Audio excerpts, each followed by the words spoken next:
Bonjour à toutes et à tous, c'est Jérémy. On se retrouve cette semaine pour une nouvelle vidéo où cette fois-ci on va parler de 5 erreurs à éviter quand on débute la batterie. Alors je dis quand on débute la batterie, mais finalement c'est des points sur lesquels il faut faire attention, peu importe notre évolution, là, qu'on soit débutant, intermédiaire, avancé. Et forcément quand on débute, c'est compliqué de ne pas tomber dans certains pièges. Alors dans cette vidéo, comme je vous l'ai dit, on va essayer de se concentrer sur 5 points que je trouve très importants à la batterie.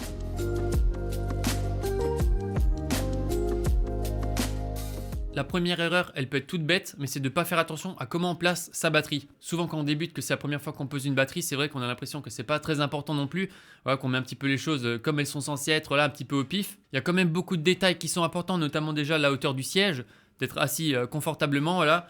L'idée, c'est de toujours un peu avoir une inclinaison avec ses jambes, de ne pas être trop bas, de ne pas être trop haut. La caisse claire, c'est pareil, de ne pas l'avoir trop penchée. La ride, il y a plusieurs façons de la poser, mais il y a quand même une façon qui est plus ergonomique et plus moderne de la placer. Donc autant partir avec une bonne base.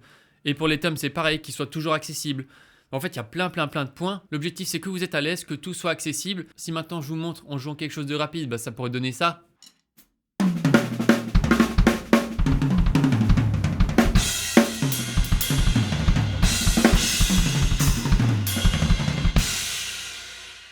Forcément, si je joue comme ça et que j'ai les tomes qui sont hyper écartés, que j'ai les cymbales dans les étoiles et que ma caisse claire elle est trop basse et qu'à chaque fois je me tape la jambe, alors tout ça, ça va me déranger, ça va être moins optimal forcément. Alors évidemment, suivant chaque batteur, il peut y avoir quelques réglages qui changent. Je vous dis pas qu'il y a une façon de placer la batterie qui est universelle, mais il y a quand même des codes à suivre, surtout si vous débutez, avant de trouver un petit peu vos réglages à vous par la suite. Le but de cette vidéo, c'est pas de passer en revue chaque élément, mais que vous soyez conscient que c'est très important de bien placer sa batterie. Donc maintenant, on va passer à la deuxième erreur à éviter. La deuxième erreur à éviter pour moi, c'est d'avoir peur de faire des erreurs. Quand on fait de la batterie, quand on fait de la musique, forcément, on fait des erreurs. Souvent, je vois des élèves qui s'agacent alors qu'en fait, ils viennent de faire un nouvel exercice qu'ils n'avaient jamais fait, qu'ils ont commencé il y a 10 minutes. Quand on découvre quelque chose de nouveau, donc que ce soit la batterie en général ou un nouvel exercice spécifique, forcément, ça demande des répétitions. Je pense vraiment qu'il y a beaucoup de personnes qui sous-estiment le nombre de répétitions, le nombre d'erreurs qu'on peut faire au début. Si maintenant je joue quelque chose et que je me trompe, tant pis, c'est pas grave.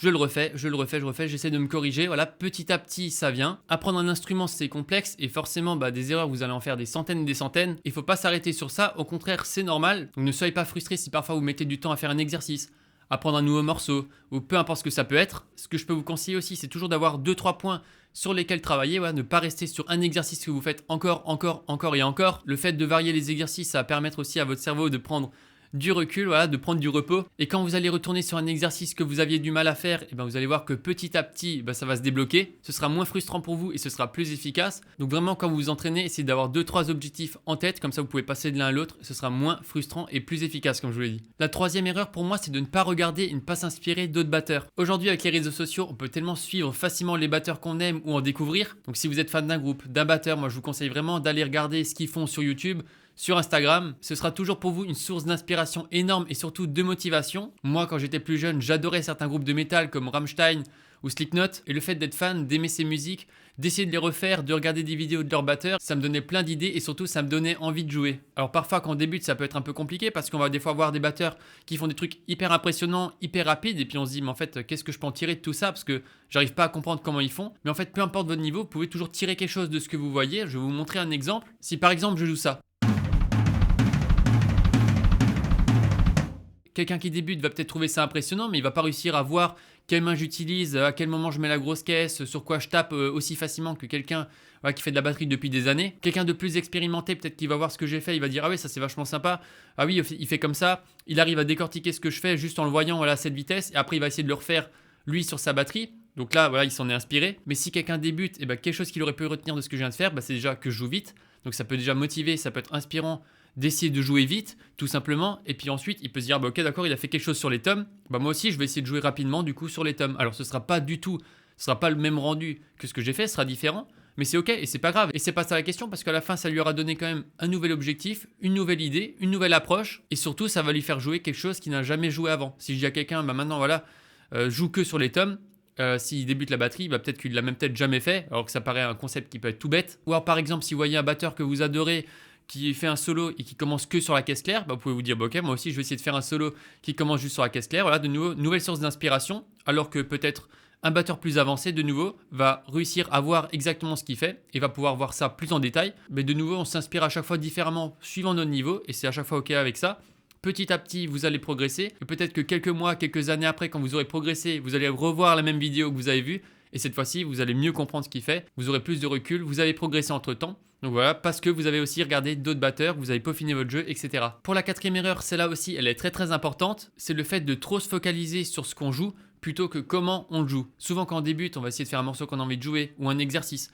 On va se dire bon ok d'accord, je joue, c'est pas top et puis finalement on sait même pas trop pourquoi. Et la plupart du temps la réponse à cette question c'est comment on joue. Comment on frappe? Est-ce qu'on frappe avec la bonne intensité? Est-ce qu'on est précis? Est-ce qu'on tape correctement sur le charlet? Est-ce qu'on fait bien des rim shots sur la caisse claire? Donc ça c'est des termes peut-être que vous connaissez pas encore si vous débutez. Il y a des batteurs qui font des solos qui sont très bien et qui sont impressionnants alors que finalement c'est même pas compliqué ce qu'ils font, mais justement ce qui fait que c'est bien, c'est la façon dont ils le jouent. Donc si par exemple je joue un rythme et je fais pas de nuance, je tape de façon assez linéaire, ça pourrait donner ça.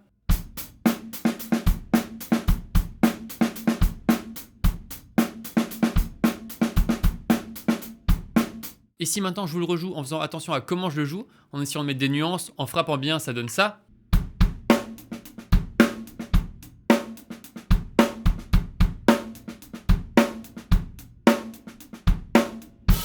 On entend que ça rend beaucoup mieux, il n'y a aucun doute, c'est beaucoup plus entraînant. Alors évidemment, ce même rythme, il y a plusieurs façons de le jouer. Selon le style, on va vouloir frapper différemment sur chaque élément, des fois plus fort, des fois moins fort, avec plus d'impact ou pas du tout. Mais voilà, tout ça pour dire que quand vous vous exercez, faites bien attention au son que vous dégagez de la batterie et comment vous jouez, comment vous tapez les éléments. Et pour moi, la dernière erreur, c'est peut-être la plus importante, c'est se limiter mentalement. Souvent, on entend qu'il y a des préjugés, qu'on doit passer par certaines étapes pour pouvoir faire de la batterie, qu'on doit d'abord travailler le solfège, ou que la caisse claire, ou ce genre de choses. Mais l'important, c'est de faire quelque chose qui vous plaît et qui vous donne envie de jouer de la batterie. Je prends un exemple tout bête, si vous écoutez du métal et que vous adorez les batteurs qui jouent avec une double pédale, achetez-vous une double pédale, essayez d'en faire. Même si vous commencez, peut-être que par la suite, ça va devenir une de vos forces, mais peut-être que d'autres personnes qui en rêvent pour l'instant ne se mettent pas à double pédale parce qu'ils se disent, là, pour l'instant, c'est pas pour moi, c'est pour plus tard. Il y a toujours une bonne façon d'approcher un sujet, que ce soit la double pédale, le jazz ou peu importe. Si vous aimez le jazz, pareil, mettez-vous au jazz. Ça va tellement vous motiver et vous plaire de faire quelque chose qui vous donne envie que ça va vous faire progresser plus vite que prévu. Moi, je le répète, quand j'étais plus jeune, ça a été mon cas aussi. J'aimais beaucoup Sling Note, comme je l'ai dit. C'est des morceaux qui vont très vite. Finalement, sur le moment, j'arrivais pas bien à les jouer. Mais à force d'essayer, de persévérer, petit à petit, les choses se mettent en place. Mais si je m'étais dit, pour l'instant, j'essaye pas d'en faire parce que ça paraît trop compliqué, peut-être qu'à la fin, j'aurais fait quelque chose qui me plaît moins. Ça m'aurait un peu dégoûté de l'instrument. Alors évidemment, il y a toujours d'autres choses qui sont très importantes à travailler pour avoir de bonnes bases. Mais on rappelle aussi que la plupart des gens qui jouent de la batterie, ils veulent pas forcément devenir pro.